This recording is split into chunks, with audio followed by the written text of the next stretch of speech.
नमस्कार दोस्तों, आप सभी का top 10 daily current affair series में बहुत बहुत स्वागत है। आज 14 नवंबर है और आज भी हम रोज़ की तरह 10 महत्वपूर्ण प्रश्नों पर चर्चा करेंगे। अब आप लोग हमें टेलीग्राम और इंस्टाग्राम पर फॉलो कर सकते हैं। टेलीग्राम पर आपको इस वीडियो से संबंधित PDF फाइल उपलब्ध हो जाएगी और जिन लोगों ने अभी तक हमारे यूट्यूब चैनल को सब्सक्राइब नहीं किया है वो सब्सक्राइब करें और ज़्यादा से ज़्यादा अपने दोस्तों में भी शेयर करें।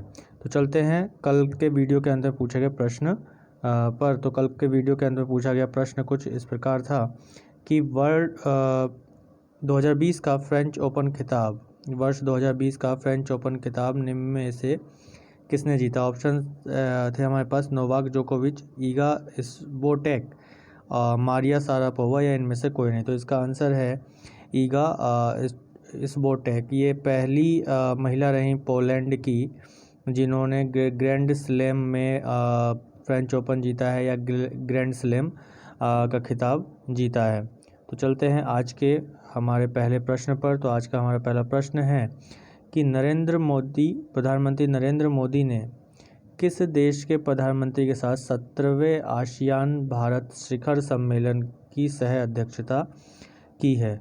ऑप्शन है हमारे पास इंडोनेशिया, वियतनाम, सिंगापुर, कंबोडिया। तो इसका आंसर होगा वियतनाम। तो प्रधानमंत्री ने 17वें आसियान भारत शिखर सम्मेलन की अपनी वियतनामी समकक्ष के साथ एक आभासी मोड में संबोधित किया और इस कार्यक्रम में सभी आसियान नेताओं ने भी भाग लिया। उन्होंने आसियान भारत संबंध को मजबूत करने और भारत आसियान योजना को अपनाने पर भी अपनी चर्चा स्पष्ट की और चर्चा दोनों देशों ने की और दोनों देशों के साथ साथ आसियान देशों ने भारत के साथ चर्चा की। इसके अलावा देखें तो 16वें शिखर सम्मेलन का आयोजन बैंकॉक में नवंबर 2019 में आयोजित किया गया था। आसियान भारत शिखर सम्मेलन भारत की एक्ट ईस्ट पॉलिसी का महत्वपूर्ण हिस्सा है। आसियान की फुल फॉर्म अगर हम देखें तो association of south east Asian Nations होता है और इसकी स्थापना 8 अगस्त 1967 को दक्षिण पूर्व एशिया के देशों द्वारा किया गया। वर्तमान में इसमें 10 देश शामिल हैं: Indonesia, Thailand, Malaysia, Singapore, Philippines, Vietnam, Brunei, Myanmar, Cambodia और लाओस। ये सभी देश आसियान देशों के सदस्य देश हैं। आसियान का मुख्यालय जकार्ता, इंडोनेशिया में स्थित है और आसियान भारत का चौथा सबसे बड़ा व्यापारिक साझेदार देश है। यानी भारत इन 10 देशों के साथ जो है व्यापारिक साझेदारी करता है। आसियान देश जो है वो दक्षिण पूर्व एशिया के देश हैं और ये दक्षिण पूर्व एशिया का मानचित्र और ये वो देश जो आसियान सदस्य देश हैं। कितने सदस्य देश हैं आसियान के? 10 सदस्य देश हैं। तो चलते हैं आज के अपने अगले प्रश्न पर। तो आज का हमारा अगला प्रश्न है कि हाल ही में प्रधानमंत्री नरेंद्र मोदी ने आयुर्वेद दिवस 2020 के अवसर पर जामनगर और किस शहर में आयुर्वेद संस्थानों का उद्घाटन किया। ऑप्शंस हैं हमारे पास गांधीनगर, जयपुर, पटना, लखनऊ।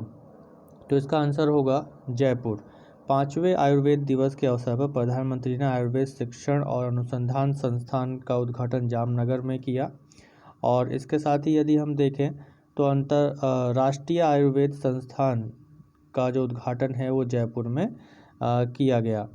इसके अलावा आयुर्वेद दिवस हर साल 13 नवंबर को 2016 से धन्वंतरी जयंती के अवसर पर मनाया जाता है और इसकी शुरुआत केंद्रीय आयुष मंत्रालय ने की थी। इस बार आयुर्वेद दिवस कोविड-19 के प्रबंधन में आयुर्वेद की जो संभावित भूमिका है उस पर केंद्रित रही और इसका मुख्य उद्देश्य राष्ट्रीय स्वास्थ्य नीति और राष्ट्रीय स्वास्थ्य कार्यकर्ताओं में आयुर्वेद के उपयोग के बारे में जागरूकता पैदा करना और आयुर्वेद की भूमिका को बढ़ाना सुनिश्चित किया गया है। तो चलते हैं आज के अगले प्रश्न पर। आज का हमारा अगला प्रश्न है वर्ल्ड मैन ऑफ इंडिया के रूप में पहचाने जाने वाले किस की जयंती 12 नवंबर को मनाई जाती है। ऑप्शन है हमारे पास मेधा पाटेकर, सलीम अली, बंगारी मथाई, माधव गौडगिल। तो इसका आंसर होगा सलीम अली। सलीम अली भारत के वर्ल्ड मैन जाने जाते हैं, भारत के वर्ल्ड मैन कहे जाते हैं और उनकी जयंती 12 नवंबर को मनाई जाती है। सलीम अली भारत के जाने माने पक्षी विज्ञानी हैं और पक्षियों और प्रकृति के प्रति उनके प्रेम के कारण ही उन्हें वर्ल्ड मैन ऑफ इंडिया के रूप में जाना जाता है। इसके अलावा अगर देखें तो सलीम अली संपूर्ण भारत में व्यवस्थित पक्षी सर्वेक्षण करने वाले पहले भारतीय थे और उन्होंने पक्षी विज्ञान पर कई पुस्तकें भी लिखी थी। 1958 में विज्ञान और इंजीनियरिंग में नागरिक पुरस्कार की जो श्रेष्ठ नागरिक पुरस्कार की श्रेणी में पद्म भूषण उन्हें प्रदान किया गया। 1976 में उन्हें पद्म विभूषण से सम्मानित किया गया था। इसके अलावा 1967 में 1967 में ब्रिटिश ऑर्निथोलॉजिस्ट संघ की ओर से उन्हें स्वर्ण पदक से भी सम्मानित किया गया और सलीम अली ये पदक पाने वाले पहले गैर ब्रिटिश नागरिक बने थे। उनकी जो पुस्तकें हैं उनमें महत्वपूर्ण पुस्तक the book of Indian words और pictorial guides to the words of the Indian subcontinent और handbook of the words of India and Pakistan लिखी गई। इनकी जो आत्मकथा है फॉल ऑफ अ स्पैरो। इन्होंने भरतपुर पक्षी अभ्यारण्य जिसे केवलादेव राष्ट्रीय उद्यान के नाम से भी जाना जाता है की स्थापना करने में महत्वपूर्ण योगदान प्रदान किया। इसके साथ साथ साइलेंट वैली के संरक्षण में भी अपना महत्वपूर्ण योगदान इन्होंने दिया है। तो सलीम अली की जयंती है वो 12 नवंबर को प्रतिवर्ष मनाई जाती है।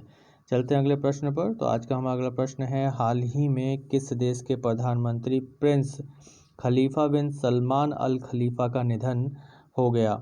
ऑप्शन है हमारे पास यमन, बहरीन, कतर, कुवैत। तो इसका आंसर होगा बहरीन। बहरीन के प्रधानमंत्री प्रिंस खलीफा बिन सलमान अल खलीफा का निधन 11 नवंबर को हुआ और प्रिंस खलीफा दुनिया के सबसे लंबे समय तक रहने वाले प्रधानमंत्री थे और ये बहरीन में सबसे लंबे समय तक प्रधानमंत्री के पद के रूप में कार्य करते रहे हैं। इन्होंने 1971 में बहरीन की स्वतंत्रता के बाद से इस पद को ग्रहण कर लिया था। प्रिंस खलीफा बिन सलमान अल खलीफा का स्थान अब क्राउन प्रिंस सलमान बिन हमद बिन ईसा अल खलीफा द्वारा लिया जाएगा। बहरीन फ्रांस की खाड़ी में बसा हुआ एक द्वीपीय देश है और यह एशिया का तीसरा सबसे छोटा देश है। इसकी राजधानी मनामा है और मुद्रा बहरीन दिनार है। तो फारस की खाड़ी में बसा हुआ एक ये द्वीपीय देश बहरीन है। तो चलते हैं आज के अपने अगले प्रश्न पर। आज का हमारा अगला प्रश्न है, हाल ही में सरहद विस्तार विकासोत्सव 2020 का उद्घाटन किसके द्वारा किया गया? ऑप्शन है हमारे पास प्रधानमंत्री नरेंद्र मोदी, गृह मंत्री अमित शाह, राजनाथ सिंह, रक्षा मंत्री, वित्त मंत्री निर्मला सीतारमन। तो इसका आंसर होगा गृह मंत्री अमित शाह। सरहद विस्तार विकासोत्सव 2020 का उद्घाटन गृह मंत्री अमित शाह ने 12 नवंबर को गुजरात के धरडो गांव में किया और इस सरहद विस्तार विकासोत्सव 2020 जो है ये अपनी तरह का पहला आयोजन है और यह सीमा क्षेत्र में विकास कार्यों के कार्यक्रम के तहत आयोजित किया जा रहा है। इसके द्वारा जो दूरस्थ और सीमावर्ती गांवों में स्वास्थ्य, शिक्षा और सड़क संपर्क संबंधी समस्याओं का निपटाना करना है। गुजरात की यदि स्थिति देखें तो पश्चिम भारत में स्थित एक राज्य है और ये भारत में राजस्थान, मध्य प्रदेश और महाराष्ट्र के साथ सीमा साझा करता है। पाकिस्तान के साथ ये अंतर्राष्ट्रीय सीमा साझा करता है और इसके मुख्यमंत्री वर्तमान में कौन है? विजय रूपानी और राज्यपाल आचार्य देवव्रत हैं और राजधानी इसकी गांधीनगर है। तो इसके ज्योग्राफिकल लोकेशन को देखें तो ये कुछ कच्छ की खाड़ी है इसके एक तरफ और एक तरफ खंबात की खाड़ी है और यहाँ इनके बीच जो पेनिनसुला है, जो द्वीप है, वो काठियावाड़ पेनिनसुला है। ये कच्छ पेनिनसुला है, कच्छ प्रायद्वीप है, ये काठियावाड़ प्रायद्वीप है। कच्छ प्रायद्वीप गल्फ ऑफ कच्छ यानी कच्छ की खाड़ी और सर क्रीक के बीच में स्थित है और यहाँ पाकिस्तान के साथ सीमा लगती है। यहाँ भारतीय राज्य राजस्थान, मध्य प्रदेश और महाराष्ट्र के साथ ये सीमा साझा करता है। तो चलते हैं आज के अपने अगले प्रश्न पर। तो हमारा प्रश्न है कि हाल ही में IRCTC द्वारा शुरू किए गए भारत दर्शन की थीम क्या है? ऑप्शन है show India to world, show India to Indians, knowing India with railway, go and know India. तो इसका आंसर है कि शो इंडिया टू इंडियंस। तो IRCTC ने 12 दिसंबर से भारत दर्शन दक्षिण भारत की यात्रा शुरू करेगा और इस यात्रा का विषय जो है वो शो इंडिया टू इंडियंस है। और IRCTC की स्थापना देखें तो 27 सितंबर 1999 में इसको गठित किया गया था और ये भारतीय रेलवे का एक सहायक संगठन है। ये रेलवे में ऑनलाइन टिकटिंग, पर्यटन, खान पान के संचालन आदि को संभालता है। और IRCTC ने अभी हाल ही में निजी ट्रेनों को भी चलाना शुरू किया है और देश की पहली निजी और सबसे तेज़ ट्रेन तेजस है, जिसे 24 मई 2017 को मुंबई से गोवा के बीच चलाया गया था, शुरू किया गया था। IRCTC के अध्यक्ष और प्रबंधन निदेशक कौन है? महेंद्र प्रताप मौल हैं। तो चलते हैं आज के अपने अगले प्रश्न पर। अगला प्रश्न है हमारा, हाल ही में रूस ने ब्रिक्स शिखर सम्मेलन के 12वें संस्करण की मेजबानी की जाएगी रूस में। तो 13वें शिखर सम्मेलन की मेजबानी किस देश द्वारा की जाएगी? ऑप्शंस हैं हमारे पास चीन, भारत, ब्राज़ील, दक्षिण अफ्रीका। तो इसका आंसर होगा भारत। चीन, भारत, ब्राज़ील, दक्षिण अफ्रीका में से आंसर क्या होगा? भारत। तो 2021 में आयोजित 13वें ब्रिक्स शिखर सम्मेलन की मेजबानी भारत द्वारा की जाएगी और पहली ब्रिक्स बैठक 16 जून 2019 को यकातेरिनबर्ग में रूस में आयोजित की गई थी। और इस बैठक में दक्षिण अफ्रीका शामिल नहीं हुआ था क्योंकि दक्षिण अफ्रीका 2010 में इसका सदस्य देश बना। 2009 में ये ब्रिक्स ना होकर इस संगठन का क्या नाम था? इस संगठन का नाम ब्रिक था, और जिसका अर्थ होता है कि ब्राज़ील, रशिया, इंडिया और चाइना, यानी S फॉर साउथ अफ्रीका इसमें 2010 में शामिल हुआ और 2011 के सम्मेलन में इसका हिस्सा बना। इसके बाद हम देखते हैं कि जो 5 इसके सदस्य देश हैं कौन कौन से? ब्राज़ील, रूस, भारत, चीन और दक्षिण अफ्रीका इसके समूह हैं। अगर हम इसकी मेजबानी की बात करें तो इसके नाम के पहले अक्षर, जैसे ब्राज़ील है, रसिया है, इंडिया है, चाइना है और साउथ अफ्रीका है। तो अभी जैसे कि रूस ने इसकी मेज़बानी की है तो R के बाद जो ब्रिक्स में नंबर आता है या क्रम आता है वो I का आता है, यानी इंडिया का आता है, तो इंडिया मेज़बानी करेगा। फिर उसके बाद 2022 में अगर हम देखें तो C यानी चाइना आता है, तो 2022 में चाइना इसकी मेज़बानी करेगा। फिर उसके बाद साउथ अफ्रीका आता है। तो ये क्रम वाइज जो पहले अक्षर से क्रम के एक के बाद एक देश जो है इसकी मेज़बानी करते हैं। इसका मुख्यालय वर्तमान चीन में है। और ब्रिक्स राष्ट्रों ने 2014 में न्यू डेवलपमेंट बैंक के रूप में जाना जाने वाला एक विकास बैंक का भी गठन किया था, जिसे पहले ब्रिक्स बैंक के नाम से भी जाना जाता था। इसका मुख्यालय भी शंघाई चीन में ही स्थित है।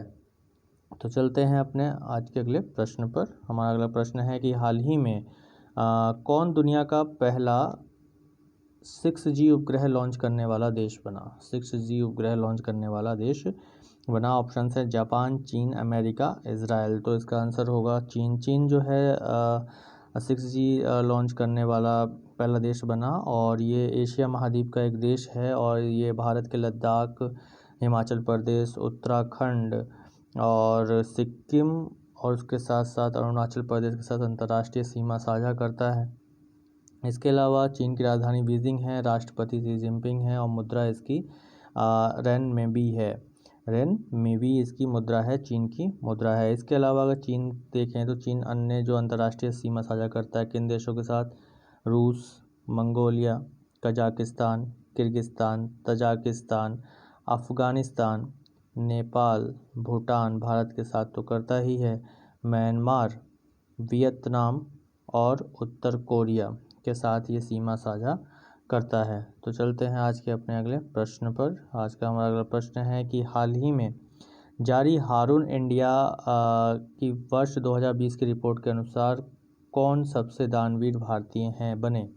ऑप्शंस हैं शिव नाडर, अजीम प्रेमजी, मुकेश अंबानी या नंदन नीलेकणी। तो इसका आंसर होगा अजीम प्रेमजी। और इस रिपोर्ट के अनुसार अजीम प्रेमजी सबसे बड़े दानवीर भारतीय बने और ये एक दिग्गज IT कंपनी विप्रो के संस्थापक हैं। और इस सूची में शिव नाडर दूसरे स्थान पर रहे और मुकेश अंबानी तीसरे स्थान पर। तो चलते हैं आज के अपने अगले प्रश्न पर। स्वामी विवेकानंद की एक प्रतिमा का अनावरण प्रधानमंत्री द्वारा किस राज्य या केंद्र शासित प्रदेश में किया गया? ऑप्शन है लद्दाख, नई दिल्ली, जम्मू कश्मीर और गुजरात। तो इसका आंसर होगा नई दिल्ली। अभी 12 नवंबर को प्रधानमंत्री नरेंद्र मोदी ने नई दिल्ली स्थित जवाहरलाल नेहरू विश्वविद्यालय के परिसर में स्वामी विवेकानंद की प्रतिमा का अनावरण किया। तो ये थे आज के हमारे 10 महत्वपूर्ण प्रश्न और चलते हैं वीडियो के अंत में पूछे वाले प्रश्न की ओर। तो हमारा वीडियो के अंत में पूछे जाने वाला प्रश्न है कि केंद्रीय मंत्री डॉक्टर जितेंद्र सिंह ने मानसर झील का उद्घाटन किस राज्य या केंद्र शासित प्रदेश में किया